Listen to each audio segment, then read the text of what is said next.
একদম দুষ্টুমি করবে না, গাড়ি কিনবে না, জেদ করবে না, কিচ্ছু চাইবে না।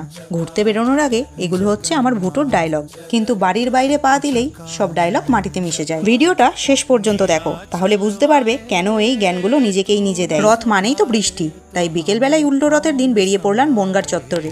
বেরিয়েই দেখলাম লাফটার সেনের নিরঞ্জনদার পোস্টার টাঙানো বড় করে, হেব্বি লাগছে কিন্তু। ভুটো রথের দড়িতে টান দিল, ঠিক তেমনই জিলিপি, পাঁপড়, খাজা ছাড়া আজকের দিনটাও অসম্পূর্ণ। রাস্তার দুধারেই দোকান, বেছে বেছে 10 টাকা 20 টাকার হরেক মালে নিয়ে ঢুকেছিলাম, কিন্তু এখানে তো ওনার কিছুই পছন্দ হচ্ছিল না। ওখান থেকে আগে টেনে নিয়ে বেরোলাম ফুচকার লোভ দেখিয়ে। ফুচকা খেয়ে শুরু করলো আইসক্রিমের বায়না। এদিকে বাজ না দেখে তো নিজেকে ঠিক রাখতেই পারছিল না। বাড়ি আসতে আসতে সন্ধে হয়ে গেছিল।